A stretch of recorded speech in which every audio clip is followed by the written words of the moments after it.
Killer joker का बदला। गांव के बाहरी इलाके में बसे एक छोटे से गांव में एक अजीब सी अफवाह फैली हुई थी।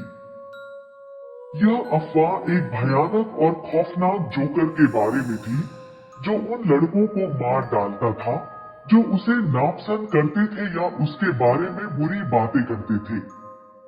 इस जोकर का नाम था हंसी वाला जोकर, लेकिन अब उसकी पहचान उस नाम से जुड़ी नहीं थी। अब लोग उसे एक खौफनाक शख्सियत मानते थे, जिसके बारे में सिर्फ भयानक बातें ही कही जाती थी। गांव के लोग मेले का इंतजार कर रहे थे। यह साल में एक बार आने वाला मेला था और सभी बच्चे बड़े उत्साह के साथ उसकी तैयारियां कर रहे थे।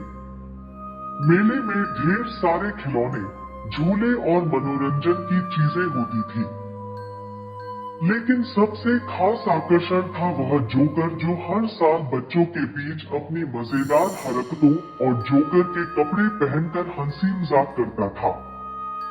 वह जोकर हमेशा बच्चों के चेहरे पर हंसी लाने की कोशिश करता था और उसकी यह कोशिश सफल होती थी। लेकिन इस साल सब कुछ अलग था। जोकर का चेहरा पहले जैसा नहीं था। उसका हंसता हुआ चेहरा अब एक अजनबी और डरावना रूप ले चुका था। उसकी आंखों में वह मासूमियत नहीं थी जो पहले थी। जोकर का नाम था राजू और वह अब सिर्फ बच्चों को हंसाने के बजाय उनके दिलों में डर भरने का काम कर रहा था। गांव के एक लड़के करण ने अपने दोस्तों के साथ उस जोकर का मजाक उड़ाने का फैसला किया। करण और उसके दोस्त अक्सर राजू का मजाक उड़ाते थे, उसे लेकर हंसी करते थे और उसके डर को नकारते थे।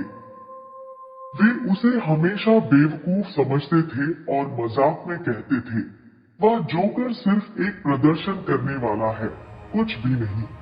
एक दिन मेले के दौरान करण और उसके दोस्तों ने जोकर का फिर से मजाक उड़ाया। तुम लोग क्या करते हो यहाँ? यही काम है तुम्हारा? हमें डराना चाहते हो? क्या तुम्हें हंसी आ रही है?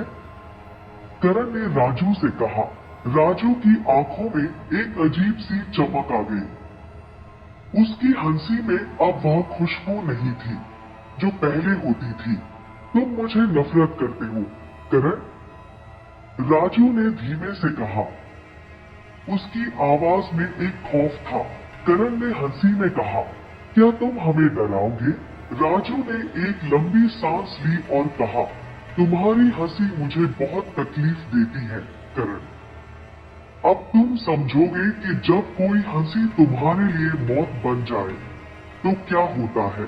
उस रात के बाद से करण की जिंदगी में एक अजीब सा बदलाव आ गया। रात होते ही वह अपने कमरे में बंद रहता था, जैसे उसे किसी चीज का डर हो। वह कई बार सोचता था कि क्या जोकर की बात सच है, लेकिन फिर उसे यह भी लगता कि वह सिर्फ एक डरावनी कहानी हो सकती है, क्योंकि राजू सिर्फ एक जोकर ही तो था। लेकिन एक रात अचानक गांव में एक बड़ी घटना घटी। गांव के कुछ बच्चे जो राजू का मजाक उड़ाते थे, रहस्यमय तरीके से गायब हो गए। गांव के लोग घबरा गए थे और सबसे ज्यादा घबराए हुए थे वे लड़के जिन्होंने राजू को चिढ़ाया था। करण को अब समझ में आ गया था कि राजू ने सच ही कहा था। जो भी लड़का उसे नफरत करेगा, उसका अंत वही होगा। लेकिन अब उसका दिल डर से भरा हुआ था। वह चाहता था कि वह राजू से माफी मांगे और यह खौफनाक जाल खत्म हो जाए।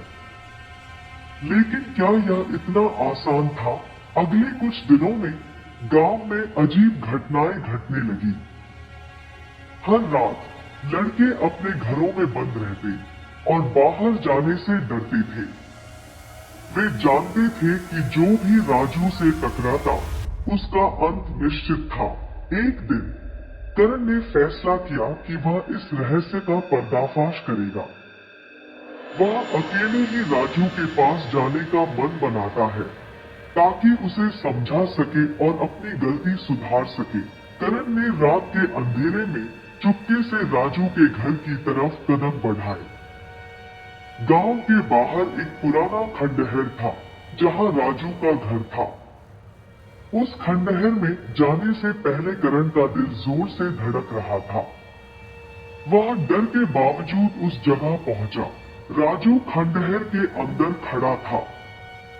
उसकी आंखें लाल हो चुकी थी और वह एक अजीब सी हंसी हंस रहा था। तुम आ गए हो करण, तुम अब मेरे साथ अपनी सजा भुगतोगे, राजू ने कहा और उसकी आवाज में गहरी घिनौनी हंसी थी। करण ने डरते हुए कहा, मैंने तुम्हारा मजाक उड़ाया, लेकिन मुझे माफ कर दो। मैं अब तुम्हें नहीं तंग करूंगा, कृपया मुझे छोड़ दो, राजू ने घूरते हुए कहा। अब देर हो चुकी है, तुमने मेरी नफरत को कभी समझा नहीं।